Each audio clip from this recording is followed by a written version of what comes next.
Hello, I'm your host, Kimberly Carroll, the host of Beyond Evil. We are a podcast, but I'm politically correct over at the podcast, which is all audio, as you all know. And I you see several times there's like a podcast that's doing the visuals and everything over here. So I thought I'd join, but I'm going to do something a little different. Basically, you're going to get the cut raw, no filter. No filter in the face, no filter in the mouth, no filter of the true crime case that I do for the podcast. So the politically correct version will be an audio only. Please check it out on Apple Pod, Spotify, Google Play, Stitcher, all of those. And then here, I'm going to give you the cut, dry, the raw, the what the fuck version of these fucked up ass true crimes. Because that's what it is. I know that there's so many people who, they don't like foul language. They don't like this. They don't like that. Well, I'm just going to give it to you just raw. How I feel. How I felt when I read it. How I felt when I gave it. All of that. I hope you like it. If you don't, sorry. Deuces. But this is what it is. So, the case that we will be talking about today is the Janet Chandler case.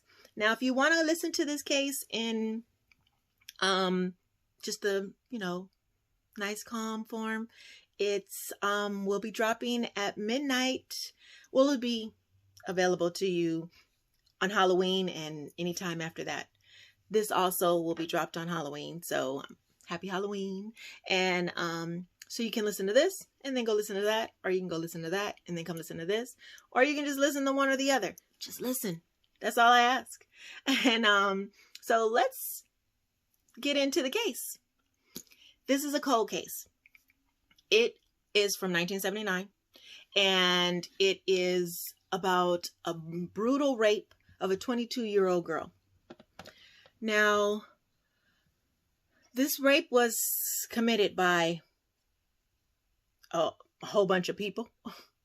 It was a gangbang. It was basically a full-fledged on group rape. And it took 25 years for anybody even to be brought up on charges, let alone locked up. So it's pretty damn fucked up. I don't understand how over a dozen people can keep a secret for over 25 years. I just don't. And forget the men, the women. There were just as many women at this rape, and nobody came forward. And it took the case being opened back up again. It took 8 college students who happened to be at the college that Janet went to.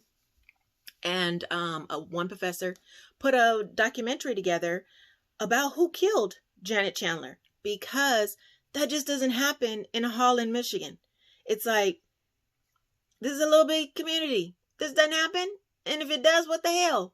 So it was real fishy. But to me, I blame law enforcement as well as the individuals, because you can't tell me that you couldn't find nothing.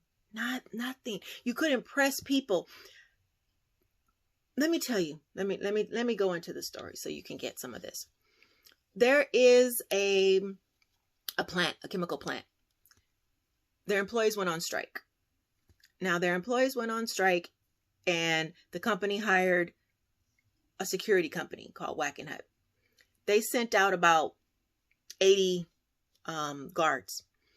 About 40 of the guards were temporary residents at the Blue Mill Inn. Janet was a night clerk at the Blue Mill Inn. Janet was hired as the night clerk by the manager of the Blue Mill Inn, who so happened to be her roommate. So her name is Lori Swank. So Janet's night clerk in, little clerk at the inn. And these guys they're coming in. They're checking them all in, and they're doing everything. Now they have a supervisor. His name is Carl Paiva. He's not staying at the hotel. He's actually staying at the guest house that's on the grounds of the chem plant. But he has to go in, sign documents and let everybody know everything and, yada, yada, yada. Well, Janet kind of took to him and he kind of took to Janet. But as quick as they took to one another, they fell out because Janet did not like how callous he was and controlling. She wasn't about that. So she was like, nope, moving on. Now, mind you, this is a little bitty town and you had these men come from all over. So these women who've been looking at the same dudes forever, they seeing all this new meat. They're just all over it. So the other women that were at the hotel, that also worked there. There's a Diane Marsman. She was a cleaning person. She actually was dating one of the defendants in the case that went to trial. And then there's like a couple of other women or whatever. So the town was kind of like, it was a whole lot going on. So to me, if this woman comes up missing or comes up missing and then found dead, and you have 40 to 50 to 60 to 70 transplants that are there temporarily, you want to get to them and you want to get to asking as many questions as you can, asking everything that you can. That didn't happen. But let's just go back. So they get there. Janet she's not feeling Carl Piva. But her roommate, Lori, she likes him. She really likes him. He ain't bit more paid her no attention. None. He's not feeling her. She feeling him. He's not feeling her. So he's not feeling her. So now she's feeling some kind of way. But she's feeling some kind of way to the wrong person. She's now feeling jealous and angry with Janet, her friend and roommate and fellow employee, because of a man who's not going to be here that long. So she's just all the way messed up. She's younger than Janet. She's a year younger than Janet, but she looks a lot older than Janet. And a lot of the men that were there were really like drawn to Janet. They weren't drawn to her. So she's feeling some kind of way about that too. So she's just kind of feeling, I think she's mad because nobody's really paying her any attention. And she's really mad because the one that she really liked, Janet has already went through. That's how I feel. But, so now Janet has moved on and Janet is, now she was seen going into the room of Anthony Williams. Now, Anthony Williams, let me just tell you, Anthony Williams, James Bubba Nelson,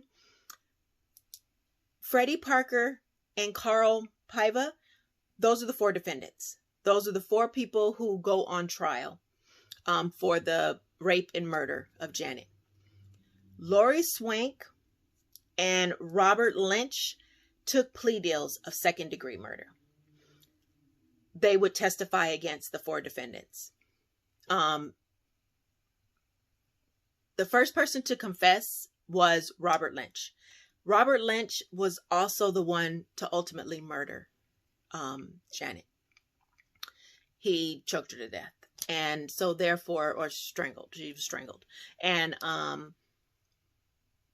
he confessed to everything as much as he could remember.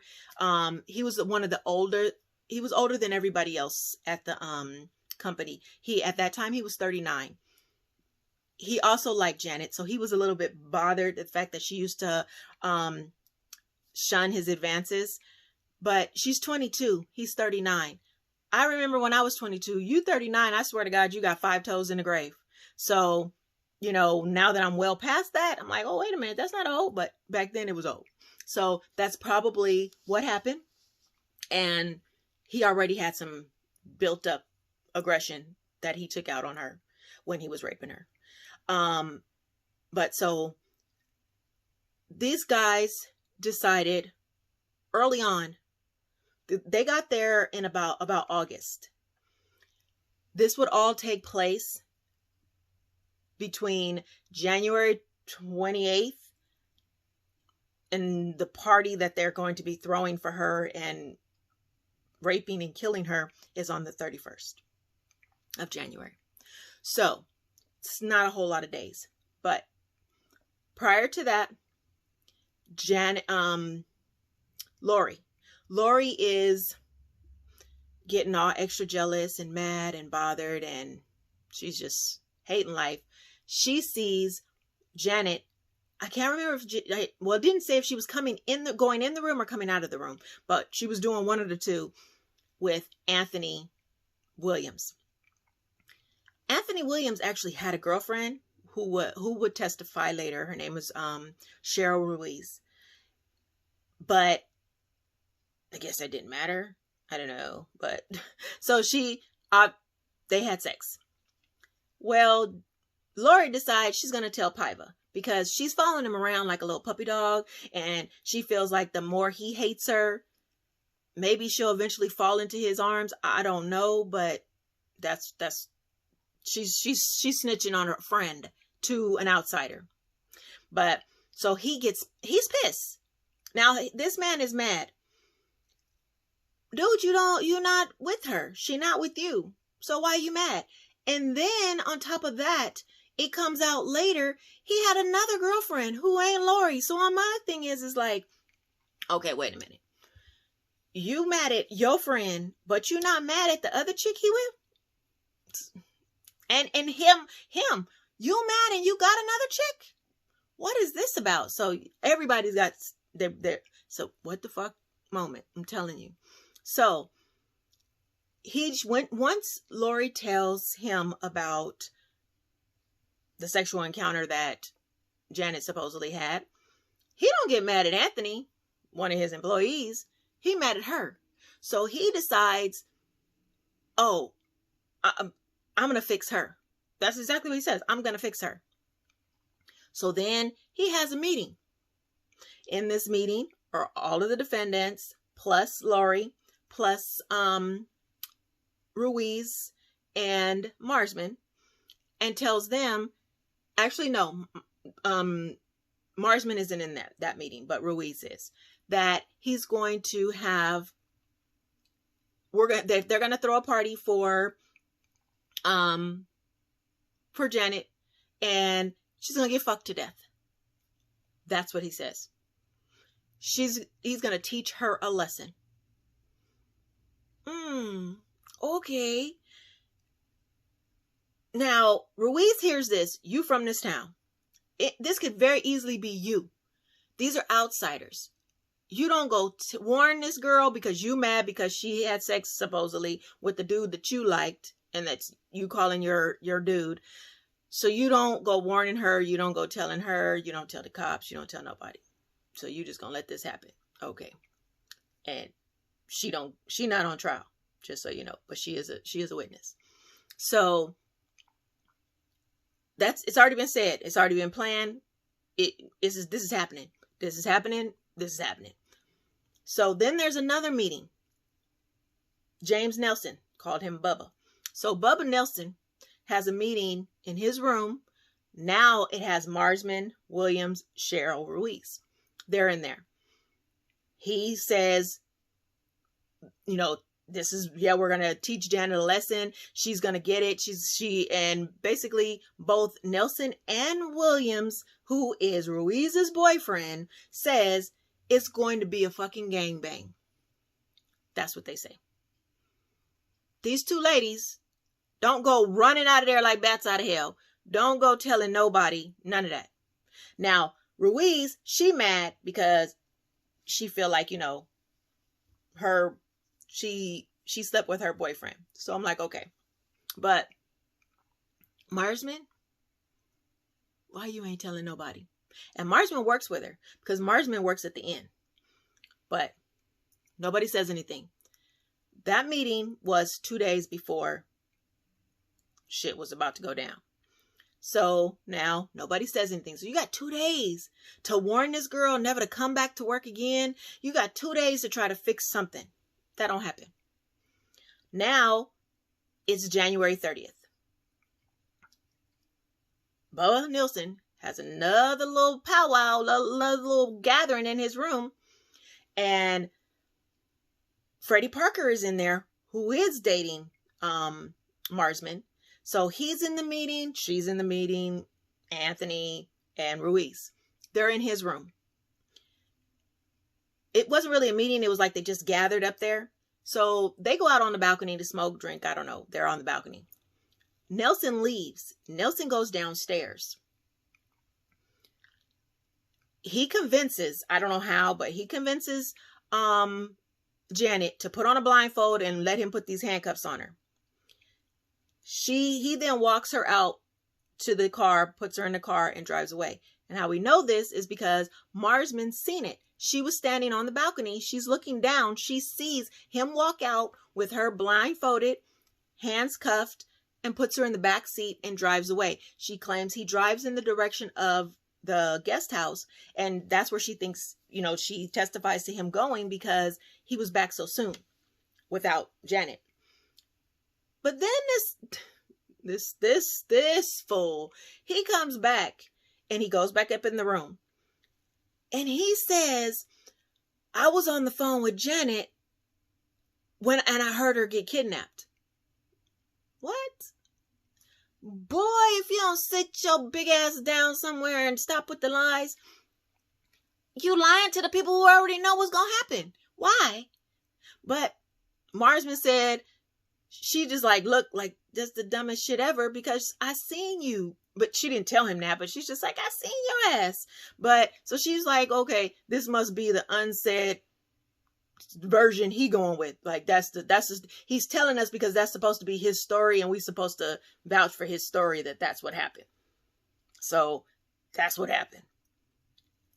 Then they all go back. They disperse. He goes to the party.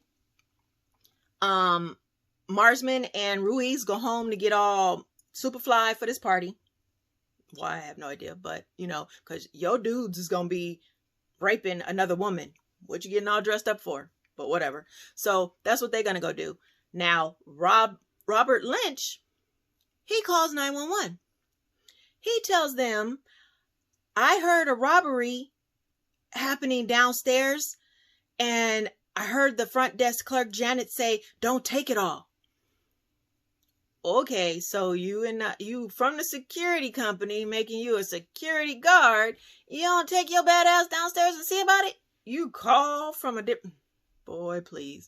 So that's another reason why the cops stayed on his head, because his story just sounds so ridiculous. But anyway, so the cops come. Swank is downstairs in Janet's place. Saying, I'm the manager, Janet's missing, somebody took her, and they stole $500. First off, ain't nobody gonna come and rob a place and not take all the money. They only took $500. There was some more money still in there. So they only took $500 and they took a whole human being. And ain't nothing, no tracks, no nothing leading up out of here with somebody. Okay. So the cops, they don't really have nothing to go on. And I don't know, like Barney Fife with the bullet in his pocket. I don't know. I really don't know why they didn't get more than they got. But it was like, okay. Meanwhile, Janet is being raped and prepped to be raped not too far from the house down, So I'm just like, okay. And so everybody goes down there. I'm also like, ain't nobody working the front desk? Everybody, because Janet's gone now. That was her job. Lori down there. So nobody at the end. Nobody. It ain't nobody at the end working the front desk or nothing. They just left it. So they all at the house. Now, Marsman and Ruiz will both testify. Their testimony is so different. Like they were at two different parties. The only thing that is the same, and I think is the reason why they were used, is because they named all the same people that took part in the rapes, as well as the defendants. But how they saw them, where they saw them, and all that, completely different. And so I'm just like, who we listening to? Like, who telling the story? So let me tell you what Marsman said first. I believe Marsman more than I believe Ruiz, and I'll tell you in a little bit why, but just know I can't stand Ruiz. So Marsman says they get to the party. They go, they just start walking around, and then they go down a hall, and she sees Janet handcuffed in a room with her hands handcuffed over her head, and Bubba Nelson was sodomizing her, and Lynch and Williams were pulling her hair and pulling a belt that was around her throat. And she didn't really say, you know, too much more about, you know, how she got there or any of that stuff. So like why she was there and why she stayed and all that, nobody know. Because I'm still wondering the same thing. Like why you didn't hightail it up out of there as soon as I seen that. Like if I didn't believe you the whole entire time, I didn't believe none of this was gonna happen. Okay, and I show up to this party and I see it. I'm out. Bye.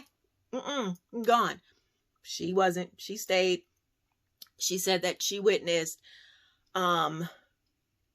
several men. She named several men that raped Janet. She said she just said that she was standing in the hallway when she saw all of this, that she never went in the room, but everything took place in the hallway. Supposedly this poor child was raped over 17 hours. So my whole thing is that I don't know how many hours of this Marsman is telling me, Ruiz is telling me, and all the other people, but this is what she saw in the time that she was standing there, which was probably closer to the time towards the end, because she would say that her and Ruiz were standing in the hallway when somebody yelled out, "She's dead." And then Pivot came out and said, "Everybody, the party's over. The fucking party's over. Everybody get out." And everybody gets out. And she said that they stuck around a little bit longer because she knows that Anthony and Lynch washed her body off, rolled her up in a tarp, and then Lynch put her in the car, and he's the one who drove away to dump her. Now, Ruiz, she would say that she witnessed Nelson raping her in the big room, which was downstairs in the, I guess supposedly it's a living room, I'm assuming, that she was naked and on all fours and he was raping her, and Robert was pulling, Lynch was pulling a belt around her neck. Then they moved to the bedroom and then tied her up, duct tape her mouth, did all of that, and then she named a whole bunch of people that were raping her, which were all of the defendants plus a few other people. But when they yelled out, when they found out that she was dead, they were both in the kitchen, and she just heard Paiva say the party was over, and then somebody said, you know, Janet's dead. So that's where the difference is in their story.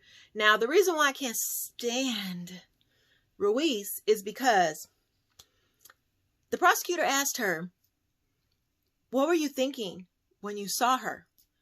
Anybody else with a soul would have been like, "I felt so bad for her. She just looked so bad. It was nothing. I was scared. It was nothing for me to do." You know, somewhere around those lines. This heifer, she says, "I couldn't believe she was handling it." Bitch, handling what? What the fuck was she handling?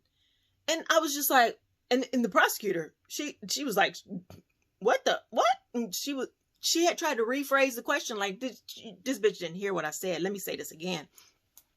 So then she tried to clean it up, and that didn't work. So it was just like, whatever. So then the prosecutor kind of switched lanes, and she was like, "Okay, why are you so surprised about what you saw when you knew you were a part of some of the planning? You knew." I didn't think it was going to go to that extreme. What? How? Rape is rape. Gangbang is gangbang. I don't think they have levels. It's all bad. It's just all bad. And it was just like, oh my God. So she ended her testimony with saying that her boyfriend was yelling out, "It's my turn, it's my turn." You can remember that, but you can't remember what room you was in when the lady died. Bitch, please, miss me. So she claims that before they left the house, Nelson and Paiva and Williams and Parker, all four of the defendants, threatened them, her and Marsman, that day in the kitchen. If they say anything, they'll end up just like Janet. Marsman didn't say that. Marsman said that Paiva and Nelson told her 2 days later at another meeting that they had about what was going on, that's when they told her, keep your mouth shut or something bad will happen to you. So, like I said, their stories were all over the place. But Paiva, his ass went to Janet's funeral. That's how trifling his ass is. So Janet's body is found on February 1st by a gentleman driving a plow truck. And it's, you know, the police tried to do another, you know, question, go out and find something. They didn't find anything. And so it took college students and a professor to bring it back up. The cops went around calling all the old people back again. And finally, Lynch broke. They went back to him several times. It was said that he was interviewed at least 18 times for over 10 hours a day. And he finally broke when he was asked to think about if this was your daughter. And his daughter happened to be 22 years old, which is the same age that Janet was when she died. So he went on and he told everything he knew. It was said that he had alcoholic dementia. So it wasn't, that's why he was given a plea deal, because his story was like, it partially, the defendants could probably slaughter him. So they were just like, okay, yeah, no, we're going to just use his testimony, and we're just not going to, because they're going to try to say everything else is wrong with him and probably do something special to get him off on something else. So that's what that was. Lori, she, then of course, because he said everybody that was there, they went back and told Lori. Lori, ultimately, to save her own ass, she decides to turn, you know, state's evidence and tell everything. So she got a second-degree plea deal. And she said that, you know, on stand, that she was part of the cheering squad, that she was in on the planning. She did all of that because she was a 21-year-old who was scared, and a 21-year-old that was jealous. Jealous? Really? I've been jealous, but I didn't want nobody to be raped and murdered. Never in life, but okay. But what brought him all the way back to everybody was Robert Warwick. He was the photographer. Now, every company has a photographer when there's like a strike, a picket, because they want to make sure they take all the pictures of the property and what's going on, so they document the evidence and just document everything. So Paiva told him, you got to come to this party and you need to take pictures. So he comes and he's taking pictures. It was said that he was seen raping Janet. He claims he did not, but nonetheless, he took the pictures. Paiva told him to give him the film. He said he can't remember if he gave him the film or not. He just knows that he was scared and he got out of there. Somebody else drove him home because he wasn't staying at the same inn. So somebody drove him home and, or to the room where he was at. And he doesn't remember who he gave the film to. I personally think he destroyed the film. I don't think he gave it to anybody because it never surfaced. And I just think that it's too incriminating. It was so bad. It was so bad that I think, honestly, I think he may have just destroyed it and was like, yeah, maybe if I destroy this, it'll just go away type of deal. So,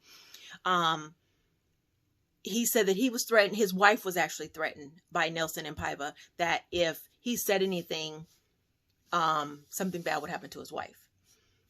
The only thing that makes me kind of not believe his whole entire story is Marsman says that at that meeting that they had 2 days later where they threatened her, prior to them threatening her, in the meeting, after they had the little meeting, all the men were boasting about teaching Janet a lesson, and he's part of the all. So that's where I'm like, okay, dude, but did you feel like you just needed to do that to fit in so they wouldn't look at you funny? I don't know. So it's just like, but there was one person who is neutral in all of this, where she didn't know the end people and she didn't know the guards, and it was Piva's new girlfriend, Patty Bright. Patty Bright showed up at the party. She can't remember who she came with, but she knew she came with somebody, but she can't remember. And I think she just doesn't want to remember because she doesn't want to put anybody's name out there. But her friend was this lady named Sharon Thorpe. So at the party, Sharon would come up to her and tell her that she was really worried because she thinks that somebody was being gangbanged. But prior to that, Bright got to the house. This is where she she gives a different recollection of what she saw downstairs in the big room.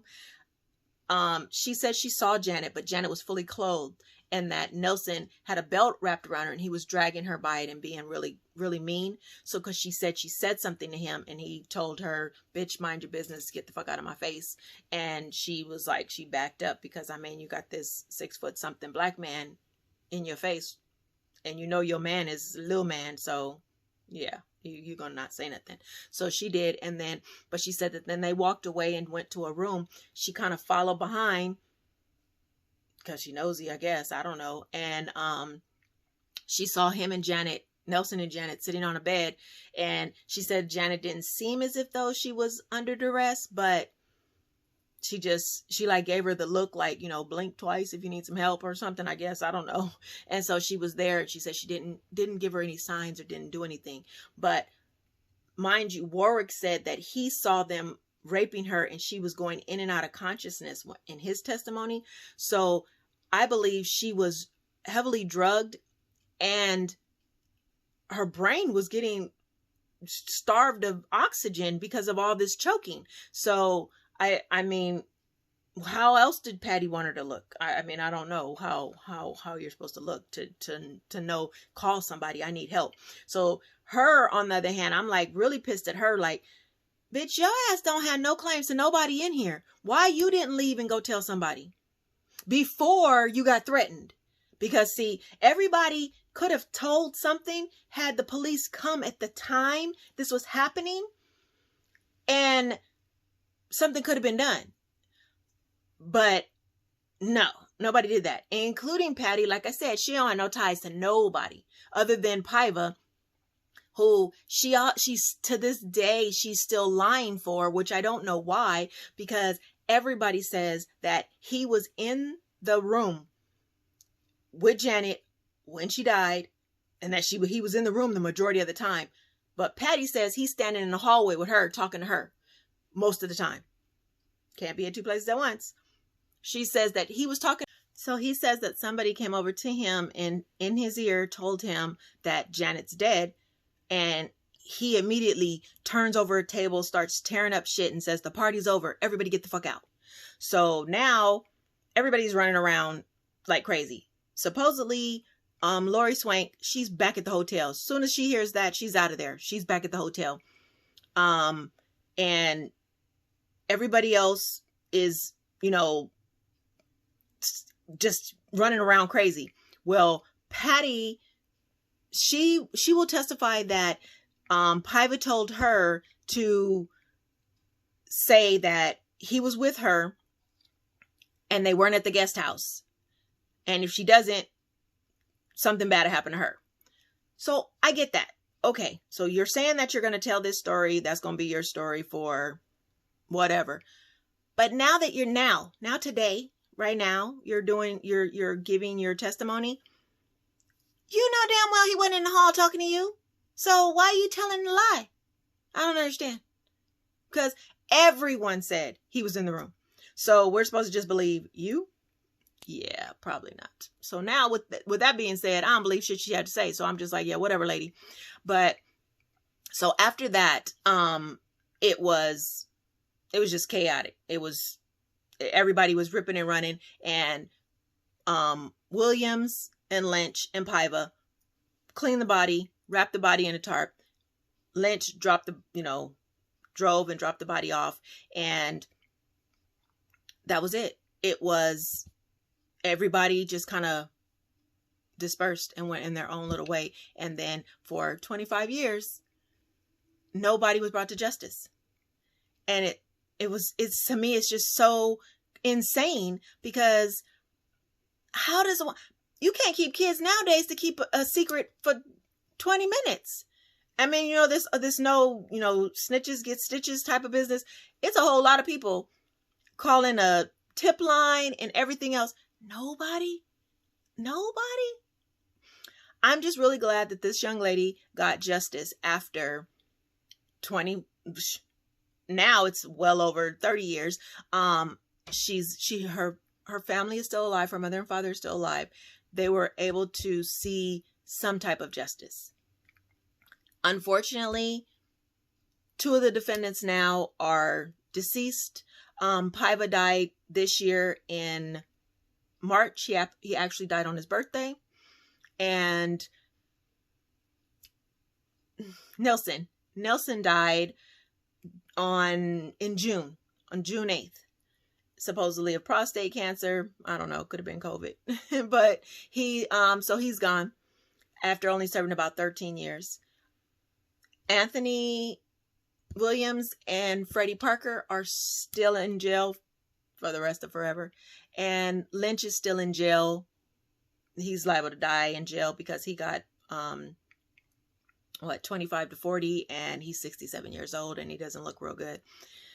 Lori Swank, she is actually out of jail. She didn't even do 10 years. Even though she took a plea deal for 10 to 20, she's out of jail. So that's the case of Lori Chandler. I hope you guys enjoyed it. Hope it didn't scare you off with all my foul language, but that's just how my brain goes. And please subscribe. See who I'm talking about next week in that What the Fuck moment. And then as well as you can listen to the podcast. Like I said, it's on all platforms, Apple Pod, Spotify, Stitcher, everywhere except for Amazon. I'm still working on that one. But so you can give a listen anywhere. And if you like true crime, that's what I'm doing. And I hope that you will come and subscribe and see me later. And if not, thanks. And happy Halloween if it is Halloween that you're watching this on. And if not, I hope you had a happy Halloween, and see you next week.